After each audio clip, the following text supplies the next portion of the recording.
আসসালামু আলাইকুম। নতুন আরেকটি ভিডিওতে আপনাদের সবাইকে স্বাগতম। আজকে আমরা দেখতে যাব যে খাঁচার ভিতর কিভাবে কবুতরকে গোসল করানো যায়। খাঁচার ভিতর গোসল করানোর জন্য বিভিন্ন পদ্ধতি আছে। তার ভিতরে আজকে আমরা দেখাবো কিভাবে স্প্রের মাধ্যমে খাঁচার ভিতরে কবুতরকে গোসল করানো যায়।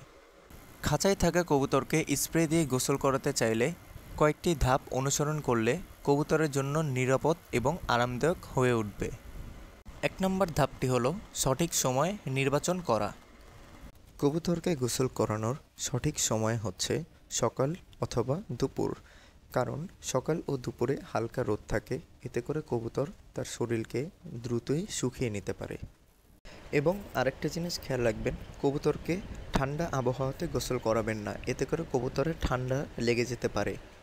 ২ নম্বর ধাপ হলো উপযুক্ত স্প্রে বোতল ব্যবহার করা। কবুতরকে স্প্রে বোতলে গোসল করানোর সময় সবসময় মাথায় রাখতে হবে হালকা ধারের স্প্রে বোতল ব্যবহার করতে হবে, যেটা থেকে পানির চাপ কম বের হবে। কেননা পানির চাপ বেশি বের হলে কবুতরের পানির আঘাত লাগতে পারে। এবং পরিষ্কার পানি ব্যবহার করবেন, পরিষ্কার বোতল ব্যবহার করবেন। ৩ নম্বর ধাপটি হলো গোসলের পানি প্রস্তুত করা। কবুতরের গোসলের পানি প্রস্তুত করার ক্ষেত্রে উষুম গরম পানি নেবেন। পানি যেন বেশি ঠান্ডাও না থাকে, আবার বেশি গরমও যেন না হয়ে যায়। আর গোসলের সময় পরিষ্কার পানি ব্যবহার করবেন। এরপর পানিতে হালকা একটু লবণ মেশাবেন। বেশি লবণ দিতে যাবেন না, তাহলে কবুতরের ক্ষতি হতে পারে। ৪ নম্বর ধাপটি হলো ভালোভাবে স্প্রে করা। কবুতরকে স্প্রে করার সময় লক্ষ্য রাখতে হবে যেন কবুতরের শরীরে প্রত্যেকটা জায়গায় ভালোভাবে পানি চলে যায়, তা না হলে কিন্তু কবুতর পরিষ্কার হবে না। কবুতরের পায়ে, বুকে, মাথায়, পাখায় সবখানে স্প্রে করে দিতে হবে ভালো করে, যেন কবুতর ভালোভাবে পরিষ্কার হয়ে যায়।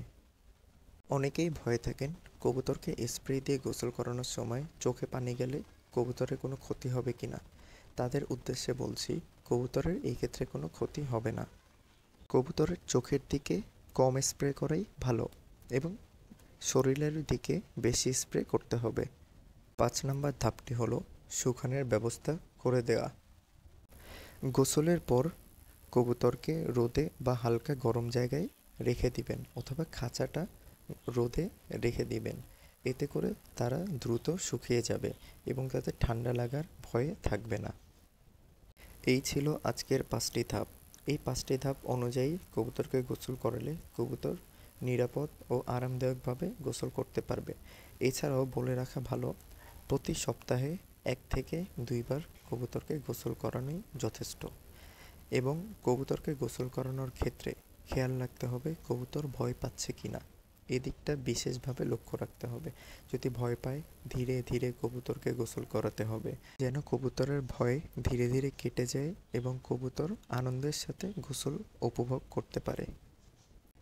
যে কয়েকটি ধাপ আপনাদেরকে বললাম, সেটা আমি একটা ছবির মাধ্যমে আপনাদের বোঝানোর চেষ্টা করছি, চাইলে আপনারা ওটা দেখে নিতে পারেন। আজকের মতো এখানেই বিদায় নিচ্ছি। সবাই ভালো থাকবেন, সুস্থ থাকবেন এবং দোয়া করি আপনাদের কবুতরগুলোও যেন সুস্থ থাকে। আসসালামু আলাইকুম।